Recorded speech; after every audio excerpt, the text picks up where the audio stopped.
وَإِذَا سَأَلَكَ عِبَادِي عَنِّي فَإِنِّي قَرِيبٌ أُجِيبُ دَعْوَةَ الدَّاعِ إِذَا دَعَانِ فَلْيَسْتَجِیبُوا لِی وَلْیُؤْمِنُوا بِی لَعَلَّهُمْ یرشدون۔ یہ آیت بڑی زبردست ہے اللہ کی رحمت کو بتانے کے لیے۔ ساڈی تا جی سندا ہی کوئی نہیں، یہ عام لوگ جی ساڈی تا رب سندا ہی کوئی نہیں، رب سب کی سنتا ہے، یہ یہاں بتانا ہے۔ وَإِذَا ان نہیں، ان شرط ہے اور اذا ظرفیت ہے، تو ان کی بجائے اذا سے ایک دم اللہ کی رحمت کا دروازہ کھلتا ہوا نظر آتا ہے۔ اذا سألک، عنی پہلے ہونا چاہیے، عبادی بعد میں ہونا چاہیے۔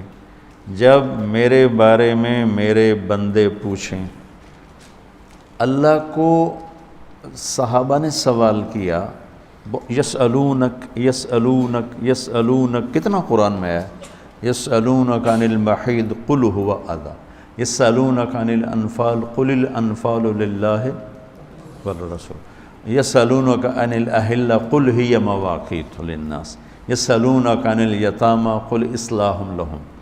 جتنے بھی صحابہ نے سوال کیے وہ آئے ہیں یسألونک، یہ آپ سے پوچھتے ہیں، ٹھیک ہو گیا؟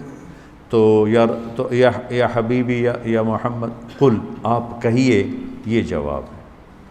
یہ سارے قرآن میں طرز ہے، کچھ 14 کے 18 دفعہ یسألونک کا لفظ آیا ہے۔ صحابہ نے سوال کیا، اللہ کدھر ہے؟ قریب ہے تو مناجات کریں، دور ہے تو زور سے پکاریں۔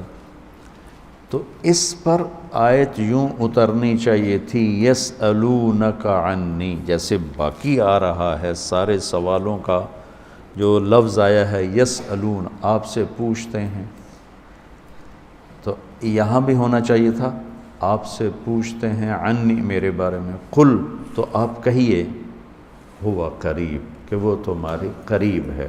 یہ میری بات سمجھ میں آئی؟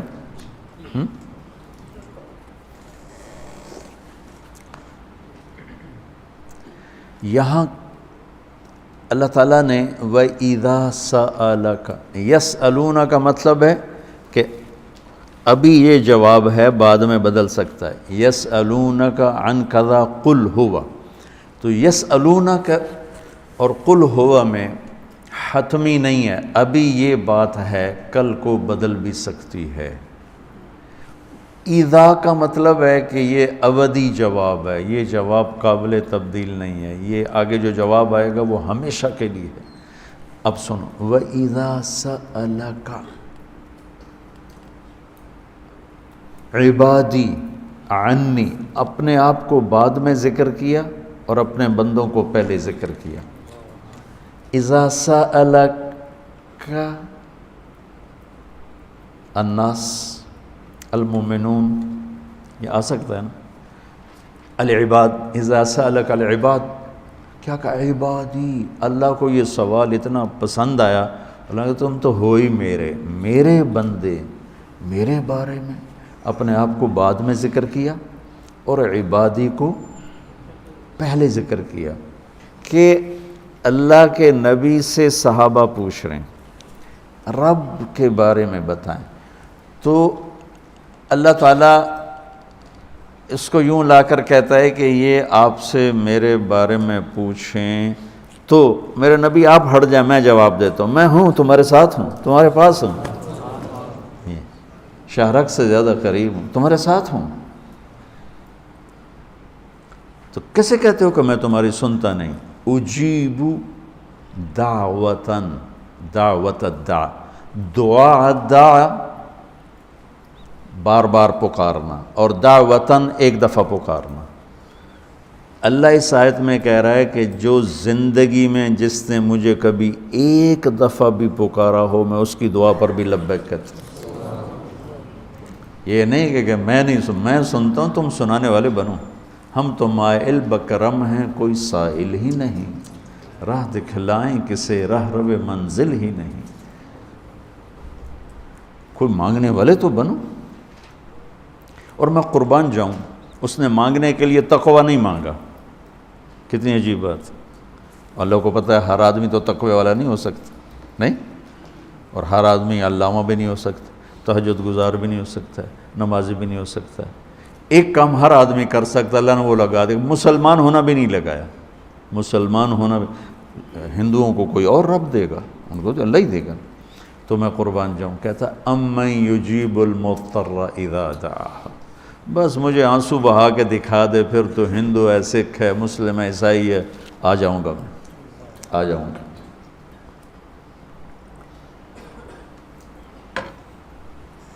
سب کی سنتا، اجیب الدعوت الداع، ایک دفعہ بھی جو زندگی میں پکارتا ہے نا، اذا دعان، جب جس وقت اس کی زبان سے یا اللہ نکلے گا، میں لبیک کہتا ہوا ہوں گا۔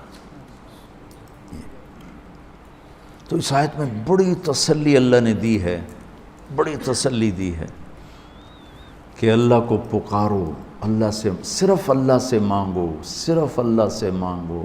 وَإِذَا سَأَلْتَ فَاسْأَلِ اللَّهِ وَإِذَا اسْتَعَنْتَ فَاسْتَعِنْ بِاللَّهِ، مخلوق سے مت مانگو، پکارنا ہے تو صرف اللہ کو پکارو۔ اللہ نے خوبصورت مثال دی، ان الذین تدعون من دون اللہ لن یخلقوا ذبابا، اللہ تعالیٰ فرماتا ہے مجھے چھوڑ کر میرے بنائے ہوئے بندوں سے مانگتے ہو، ان سے کہو ایک مکھی بنا کے دکھا دیں، اگر یہ ایک مکھی بنا کے دکھا دیں تو میں نے چھاڑ دیا نہ تو کل مانگ لوے۔ ارے یہ مکھی کی ایک ٹانگ نہیں بنا سکتا، تو تم ان سے کیوں مانگتے ہو؟ ان سے مانگو، اس سے مانگو جس نے انہیں بنایا۔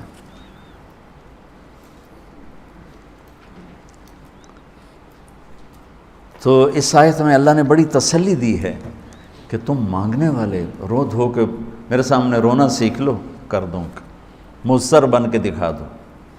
دعا تو ایک پکار، ایک فریاد ہے، عرش کو ہلا دے، اگر کوئی تڑپ کے اللہ کو دکھا دے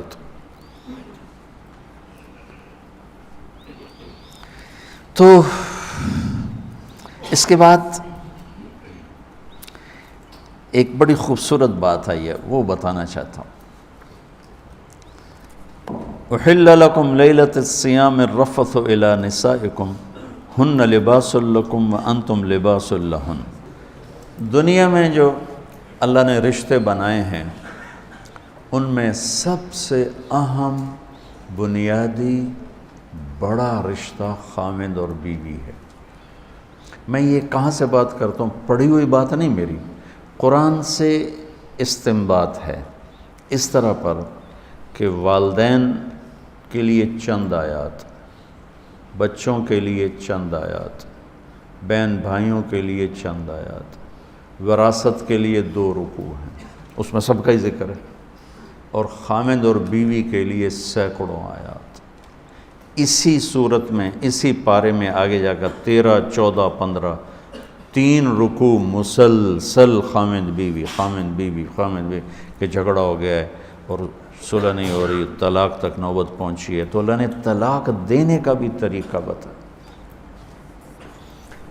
اور خامند اور بیوی کے رشتے کے لیے پوری سورت اللہ تعالیٰ نے اتاری، اور سورت بقرہ کو بھر دیا ہے، سورت آل عمران بھری پڑی ہے، سورت نساء بھری پڑی ہے، سورت مائدہ بھری پڑی ہے، کہ 2 زندگیاں کس طرح خوبصورت انداز میں زندگی مکمل کریں، چونکہ یہ اس رشتے پر آگے نسل قائم ہوتی ہے، نسل وجود میں آتی ہے، تو اس کو سب سے زیادہ اللہ نے کھول کے بیان کیا۔ اور ہمارے نبی کی 11 شادیاں کا مقصد کوئی آپ کو عورتوں کی رغبت نہیں تھی 25 سال کا نوجوان 40 سال کی بیوہ سے شادی کرے، جو 2 دفعہ بیوہ ہوئی، 1 دفعہ منگنی ٹوٹی۔ ورقہ بن نوفل سے منگنی ٹوٹی حضرت خدیجہ کی، منگنی ٹوٹنا بھی ایک قسم کا کہانی بن جاتی ہے، افسانہ بن جاتا ہے عورت کے لیے، کیوں ٹوٹ گئی۔ ابو حالہ سے شادی ہوئی، 1 بیٹا 1 بیٹی۔ ابن عابد سے شادی ہوئی، 1 بیٹا، ابو حالہ بھی فوت ہو گئے، پھر شادی ہوئی تو ابن عابد وہ بھی فوت ہو گئے، اور حضرت خدیجہ رضی اللہ تعالیٰ عنہ 40 برس کی عورت ہیں اور آپ 25 برس کے نوجوان ہیں، اور آپ ان سے شادی کر کے زندگی کے 25 سال ساتھ گزار دیتے۔ حدیث سنا دیتا ہوں لمبی بات نہ ہو جائے. ما تزوجت وما زوجت الا بوحی من السماء نزل به جبریل. لوگوں، میں نے جہاں شادی کی، میں نے جہاں بیٹی کی شادی کی، پہلے جبریل نے آ کے اللہ کا حکم سنایا، پھر میں نے شادی کی. تو آپ نے 11 شادیاں کی. اللہ کی قسم میں کھا کے کہتا ہوں، زندگی سمجھانے کے لیے. کیونکہ نماز پڑھنا تو آسان ہے، 1 لوٹا پانی چاہیے، 10 منٹ چاہیے. تراویح بھی کوئی مشکل مسئلہ نہیں ہے. میں نے ابھی 2.5 پارے سن کے آ کے آپ کے پاس بیٹھا، چونکہ میں الگ سنتا ہوں. تو 1.5 گھنٹہ 1.25 گھنٹے میں 55 منٹ میں 50 منٹ میں ایک دفعہ میں نے 10 پارے سنے، 2 دفعہ 10 پارے سنے، تو 5-6 گھنٹے میں فارغ ہو گئے. لیکن جو زندگی ہوتی ہے، جو شادی ہوتی ہے، وہ پوری زندگی کا معاملہ ہوتا ہے. وہ صرف وقتی کام نہیں ہوتا. صبح سے شام تک روزہ رکھا، فارغ ہو گئے. 5 دن میں حج کیا، فارغ ہو گئے. جیب سے نکال کے پیسے دیے، زکوٰۃ سے فارغ ہو گئے. لیکن میں نے زندگی کس طرح گزارنی ہے. کسی کی بیٹی میرے ساتھ جڑنے لگی ہے، اور عورت کسی کا بیٹا اس کے ساتھ جڑنے لگا ہے. اب یہ لڑکا کسی اور گھر میں ہے، لڑکی کسی اور گھر میں ہے. اس کی اپنی عادات ہیں، اس کی اپنی عادات.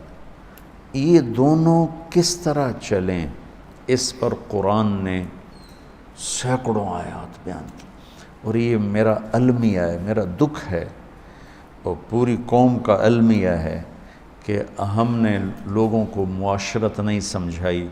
عبادات عبادات عبادات عبادات. جس چیز کی کوشش کی وہ وجود میں آ گئی. فقہ ہماری ضرورت ہے تو وجود میں آ گئی. اور تبلیغ کے لیے نکلنا، لوگوں کو اللہ کی بات سنانا ہماری ضرورت ہے. جب کوشش کی تو وہ چیز وجود میں آ گئی. اور تزکیہ ذکر کے بغیر نہیں ہو سکتا، صحبت کے بغیر نہیں ہو سکتا. جب اس کی کوشش کی گئی تو وجود میں آ گئی. لیکن ایک خلا باقی رہ گیا جس کو بولا نہیں گیا کہ بیوی سے سلوک کیسے ہو، ماں باپ سے سلوک کیسے ہو، اولاد ہو تو بچوں کے ساتھ سلوک کیسا ہو. تو وہاں خلا آ جاتا ہے. وہاں وہ بالکل ایسے ہو جاتا ہے جیسے اس کو پتہ کیوں نہیں ہو، جہالت کی زندگی پہ اتر آتا ہے. تو میرے اللہ نے کیا خوبصورت انداز میں بات سمجھائی ہے. ہن لباس لکم. پہلے انہیں ذکر کیا، پھر تمہیں بعد میں ذکر کیا. وَأَنْتُمْ لِبَاسٌ لَهُنْ. پہلے ان کو لائے ہیں، بعد میں تمہیں لائے. پہلے عورت کو لائے ہیں، پھر مرد کو لائے ہیں. عام طور پر مجھے نا وہ اب تو میں ڈاک پڑھتا ہی نہیں ہوں تو موقع نہیں ملتا، لیکن ان میں خطوط آتے ہیں کہ آپ صرف عورتوں کے پیچھے پڑے، ان کے بیان کرتے ہیں حقوق کا، مردوں کے بیان ہی نہیں کرتے. میں دونوں بیان کرتا ہوں، لیکن عورت کمزور ذات ہے اور اس پر ظلم اور زیادتی کی انتہا ہے کہ خامن بدتمیز ہے، مارتا ہے، شادی کر کے بھی زنا کرتا ہے. تو میں اس کا علاج کیا کروں؟ وہ میرے سامنے روتی ہیں، چیختی ہیں، چلاتی ہیں. تو 100 کیس جب میں سنتا ہوں تو اس میں 95 ہوتے ہیں جو لڑکا، اس کے والدین کی زیادتی نہیں ہوتی، ظلم ہوتا ہے. اور 5 ایسے ہوتے ہیں جس میں لڑکی اور اس کے والدین کی زیادتی اور ظلم ہوتا ہے. تو جو چیز زیادہ ہو رہی پھر اس کو میں زیادہ بیان کرتا ہوں. میں اسی معاشرے میں پروان چڑھوں. میں کون سا کوئی ہوائی مخلوق ہوں کہ میں کسی اور سیارے سے آ گیا اور مجھے پتہ کوئی نہیں. یہ جو جوائنٹ فیملی سسٹم ہے یہ کسی زمانے میں بہت اچھا تھا. اب یہ مصیبت ہے، بہت بڑی مصیبت، کہ کوئی کسی کے حقوق کی رعایت نہیں کرتا، ٹانگ اڑانا اپنا فرض سمجھتا. جیسے کہتے ہیں نا لوچ تلنا، لوچ تلنا. یہ لوچ تلے ہی تلے، اس تو بغیر وہ رہ نہیں سکتا. شریعت اس کا تقاضا کرتی ہے کہ بچہ بچی الگ زندگی گزارنا چاہیں تو ان کو والدین ان کو گنجائش دیں. اگر اس کی گنجائش نہیں ہے، مطلب میری شادی ہوتی ہے، میری بیوی مجھ سے کہتی ہے کہ مجھے الگ گھر چاہیے اور میرے پاس پیسے ہیں تو میں اس کو لے کر دوں گا، یہ اس کا میرے اوپر حق ہے. اگر میرے اتنی گنجائش نہیں ہے تو میں اس کو کرائے پر لے کر دوں گا. جیسے عرب میں، شیخ اپنے رمزی سے پوچھ لو، تمہارے استاد عرب ہیں، جب تک لڑکا الگ گھر نہیں بناتا شادی نہیں ہوتی، چاہے کرائے پر لے الگ رکھے۔ کیا وجہ ہے؟ کہ اس بچی نے گھر چھوڑ کے آنا ہے، اور اگو کتھائیں ماسی بیٹھی ہوئے، کتھائیں دادی بیٹھی ہوئے، کتھائیں پھپھی بیٹھی ہوئے، کتھائیں بہن بیٹھی ہوئے، کتھائیں چاچا، کتھائیں دادا حکا گڑکندہ بیٹھا ہوئے وہ بیچاری تو مسلی گئی۔ تو میری ماں نے نہیں پوچھا، تو میرے ابے نے نہیں پوچھا، تو میری ماسی نے نہیں پوچھا، تو میری بہنوں نے نہیں پوچھا، میں کوئی باہر سے آیا ہوں جو مجھے پتہ نہیں۔ تو اس لیے شریعت کیا کہتی ہے کہ الگ گھر، تاکہ دو زندگیاں چلنا تو آسان ہے، اور ایک زندگی آ کر 10 زندگیوں سے ملے تو وہ تو مصیبت ہے۔ جب کبھی حسن سلوک تھا تو بہت اچھا تھا، اب تو یہ ایک عذاب ہے۔ پھر وہ کیا کرے؟ اگر الگ کرائے پر بھی نہیں لے کے دے سکتا تو پورشن اپنے گھر میں الگ اس کو کر کے دے، 2 کمرے ہوں، ٹوائلٹ ہو، کچن ہو، اس کی پرائیویسی ہو، اس کی علیحدگی میں اپنا میاں بیوی بیٹھ سکیں، بات کر سکیں۔ اگر اس کی بھی گنجائش نہیں تو 1 کمرہ، 1 کچن، 1 ٹوائلٹ، یہ حق واجب ہے۔ اگر اس کی بھی گنجائش نہیں تو پھر تسبیح پڑھے تھے، روزے رکھے، کسی دی بیٹی تم برباد نہ کریں۔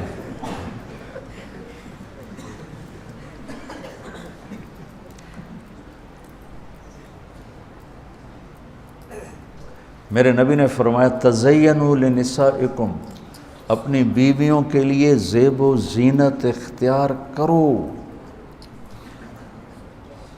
تزینوا لنسائکم، اپنی بیویوں کے لیے زیب و زینت اختیار کرو کہ ان اول فتنۃ فی بنی اسرائیل، بنی اسرائیل میں عورتیں غلط راستوں پہ اس وقت چلیں جب ان کے خامدوں نے اپنے آپ کو سنوارنا چھوڑ دیا تو وہ غیر مردوں کی طرف مائل ہو گئی۔ اور ایسے ہی عورتوں کے لیے کہا اشارتاً، آپ نے فرمایا کہ ان الحور عین لتتزین لزوجها کما تتزین ام سلمہ لرسول اللہ، سبحان اللہ۔ فرمایا کہ آپ نے فرمایا کہ جنت کی حوریں اپنے خاوند کے لیے ایسے میک اپ کریں گی جیسے ام سلمہ میرے لیے میک اپ کرتی۔ سبحان اللہ، میرے نبی دین سکھا رہے ہیں، یہ دین بتا رہا ہوں۔ اب جس لڑکی نے جا کے سارا چولہا سنبھالنا ہے تو میک اپ کے وہ تو انہیں توے دی سائے منہ تے مال کے آ جائے۔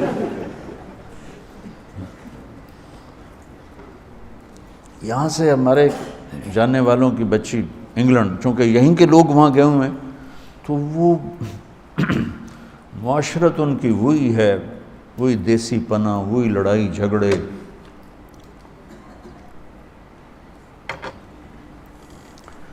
وہ لڑکی سارا دن ساس سسر کی خدمت کر کر کچن نہ نکلے، اس کا خامد کہا کوئی میرے لیے بھی تو ٹائم دے بابا، تو میرے لیے آیا نہیں، امی یہ کہہ رہی ہیں، ابو یہ کہہ رہے ہیں، امی یہ کہہ رہی ہیں، ابو یہ کہہ رہے ہیں۔ اس نے کہا تو امی ابو کی خدمت کرو، اس نے جا کے دوئی شادی کر لی۔ پھر وہ روئے۔ تو بچوں میری باتیں اوپری سی ہیں چونکہ کوئی یہ باتیں کرتا نہیں، لیکن میں اللہ کے فضل و کرم سے کوئی بات شریعت سے ہٹ کر اپنے میرا یہ رائے ہے اور میری یہ رائے نہیں ہے، میں یہ قرآن سامنے پڑھا ہوا ہے۔ ہن لباس لکم وانتم لباس لہن، تیری بیوی تیرا لباس ہے، اور اللہ اسے کہہ رہا ہے تیرا خاوند تیرا لباس ہے۔ اب اسی سے ایک بات سمجھو، جو میں نے کہا کہ یہ جوائنٹ فیملی سسٹم میں اگر رہنا ہے تو پھر اللہ یہ ہاتھ جوڑتا ہوں والدین کو کہ بچوں کی زندگی میں دخل نہ دیں، بیٹھی کیویں اٹھیندی کیویں۔ اچھا اب سنو، اللہ کہہ رہا ہے تمہارا لباس ہے تیری بیوی۔ یہ بتاؤ میرے اور میرے لباس کے درمیان کوئی حائل ہے؟ میرے اور میرے لباس کے درمیان کوئی دوسری چیز ہے؟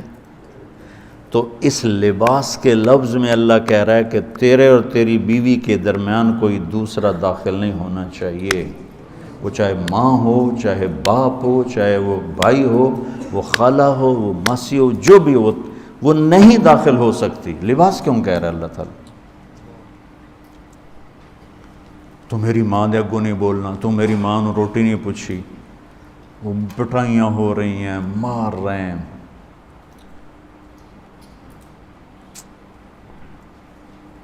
دوسری طرف بھی ہے کہ جانے والی ایسی بدتمیز بد زبان ہوتی ہے اور اس کے والدین اتنے بے وقوف ہوتے ہیں کہ شادی کے بعد بھی لڑکی کو اپنے کنٹرول میں رکھنے والے والدین اپنی بیٹیوں کے گھر برباد کر دیتے۔ یہ کیسز بھی ہیں۔